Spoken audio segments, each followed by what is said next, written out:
আসসালামু আলাইকুম।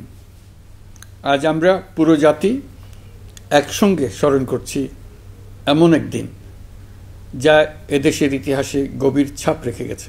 5ই আগস্ট শুধু একটি বিশেষ দিবস নয়, এটি একটি প্রতিজ্ঞা, গণজাগরণের উপাখ্যান এবং ফ্যাসিবাদী শাসন থেকে জাতির পুনর্জন্মের দিন।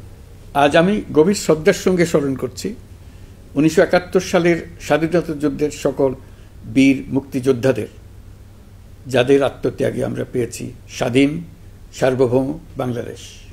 1971 সালে সাম্য, মানবিক মর্যাদা ও সামাজিক ন্যায় বিচার প্রতিষ্ঠার লক্ষ্যে এদেশের জনগণ সশস্ত্র মুক্তিযুদ্ধে অংশগ্রহণ করেছিল। লাখো প্রাণীর বিনিময়ে একটি স্বাধীন রাষ্ট্র প্রতিষ্ঠা হয়েছিল। কিন্তু স্বাধীনতার অর্ধ শতাব্দী পরেও এদেশের মানুষ সুবিচার ও গণতন্ত্র থেকে বঞ্চিত হয়েছে, বৈষম্যের শিকার হয়েছে। 2024 সালের উত্তাল জুলাই ছিল বাংলাদেশের ইতিহাসে এক সংকটময় অধ্যায়, 16 বছরের পুঞ্জীভূত ক্ষোভের বহিঃপ্রকাশ। এদেশের এই বিপুল সংখ্যক তরুণরা 16 বছর ধরে ক্রমাগত হতাশায় নিমজ্জিত ছিল। ভালো ফলাফল করেও চাকরির জন্য ক্ষমতাসীনদের দুয়ারে দুয়ারে ঘুরেছে। চাকুরিকে ঘিরে তৈরি হয়েছিল দুর্নীতি, স্বজনপ্রীতি আর তদবির বাণিজ্য।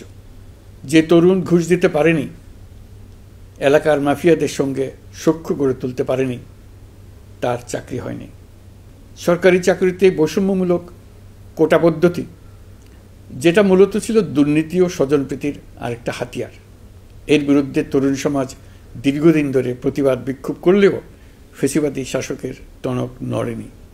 দীর্ঘ এই সময় প্রতিটি সেক্টরে মাফিয়াতন্ত্র কায়েম করে একটি সুবিধাভোগী শ্রেণী তৈরি করা হয়েছিল, যারা আর্থিক ও অন্যান্য সুবিধার বিনিময়ে স্বৈরাচারের পক্ষে কথা বলবে, কাজ করবে। স্বৈরাচারের পক্ষের সঙ্গী হলেই তার চাকরি হবে, কাজ মিলবে। সরকারি প্রতিষ্ঠান, শিক্ষা প্রতিষ্ঠান, অর্থনৈতিক প্রতিষ্ঠান, এমনকি বিচার ব্যবস্থা, আইনশৃঙ্খলা বাহিনী, গণমাধ্যম ও সাংস্কৃতিক মণ্ডলেও এই ধরনের সুবিধাভোগী শ্রেণী তৈরি হয়েছিল। এদেশের গরিব মেহনতি মানুষের পয়সা লুট করে পতিত ফ্যাসিবাদ ও তাদের সহযোগীরা এক একজন টাকার পাহাড় গড়ে তোলে। সীমাহীন দুর্নীতির কবলে পড়ে অর্থনীতি ভেঙে পড়ে।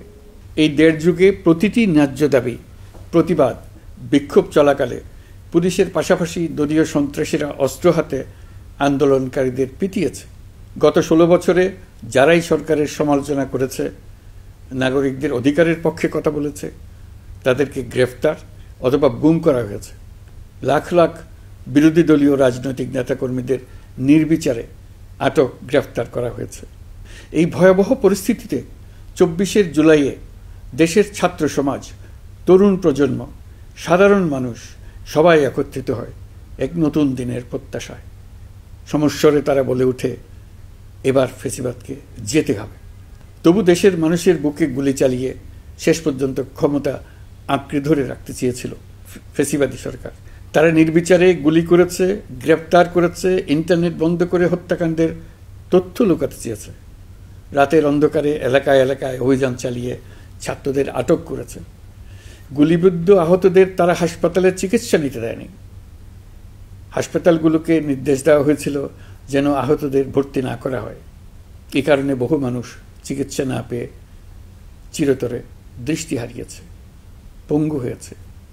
আজ জুলাই গণ অভ্যুত্থান দিবসে আমি জাতির সূর্য সন্তান জুলাই শহীদদের গভীর শ্রদ্ধার সঙ্গে স্মরণ করছি, তাদের আত্মার মাগফিরাত কামনা করছি। জুলাইয়ে যারা আহত হয়েছেন, চিরতরে পঙ্গু হয়েছেন, দৃষ্টি হারিয়েছেন, জাতির পক্ষ থেকে আমি তাদের প্রতি শ্রদ্ধা ও কৃতজ্ঞতা জানাচ্ছি। এই জাতি আপনাদের কাছে চিরকৃতজ্ঞ থাকবে। গত বছর ডিসেম্বর মাসে জুলাই গণ অভ্যুত্থানে শহীদ পরিবার ও আহতদের কল্যাণ ও যাবতীয় বিষয়াদির প্রশাসনিক দায়িত্ব মুক্তিযুদ্ধ বিষয়ক মন্ত্রণালয়ের উপর ন্যস্ত করা হয়েছে। এখন পর্যন্ত 836টি শহীদ পরিবারের মধ্যে 775টি শহীদ পরিবারকে মোট 98,40,00,000 টাকার সঞ্চয়পত্র ও মাসিক ভাতা বাবদ ব্যাংক চেক দেওয়া হয়েছে। অবশিষ্ট যারা আছেন তাদেরও কয়েকটি বিষয় নিষ্পত্তি সাপেক্ষে সঞ্চয়পত্র দেওয়ার প্রক্রিয়া চলছে। এর পাশাপাশি আহত 13,800 জন জুলাই যুদ্ধকে 3টি ক্যাটাগরিতে নগদ টাকা ও চেক বাবদ মোট 153 কোটি 4 লাখ টাকা প্রদান করা হয়েছে। এর মধ্যে 78 জন অতি গুরুতর আহত জুলাই যোদ্ধাকে সিঙ্গাপুর, থাইল্যান্ড, তুরস্ক এবং রাশিয়ায় উন্নত চিকিৎসার জন্য পাঠানো হয়েছে এবং চিকিৎসা ব্যয় বাবদ এ পর্যন্ত 97 কোটি 50 লাখ টাকা ব্যয় হয়েছে। জেলা উপজেলা পর্যায়ে সকল সরকারি হাসপাতাল বা ক্লিনিক বা স্বাস্থ্যকেন্দ্র, মেডিকেল কলেজ হাসপাতাল এবং সরকার কর্তৃক নির্ধারিত বিশেষায়িত হাসপাতালগুলোতে সকল শ্রেণীর আহত জুলাই যোদ্ধাদের অগ্রাধিকার ভিত্তিতে বিনামূল্যে চিকিৎসা সেবা দেওয়ার সিদ্ধান্ত হয়েছে। সরকারের পক্ষ থেকে জুলাই শহীদ ও আহতদের জন্য আরও নানা উদ্যোগ নেওয়া হচ্ছে। তবে জুলাইয়ের মহানায়কদের আত্মত্যাগ তখনই সার্থক হবে যখন এই দেশকে আমরা একটি সত্যিকারের জনকল্যাণকর দেশ হিসেবে গড়ে তুলতে পারব।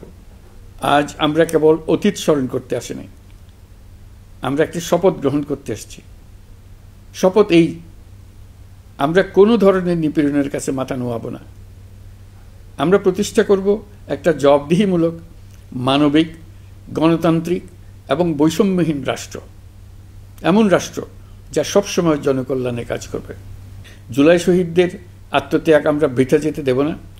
তাদের আত্মত্যাগই হবে আমাদের পথ চলার প্রেরণা, তাদের স্বপ্নই হবে আমাদের আগামী বাংলাদেশের নির্মাণ রেখা। আজকের এই দিনে এটাই হোক আমাদের শপথ। মহান আল্লাহ আমাদের সহায় হন। আল্লাহ হাফিজ।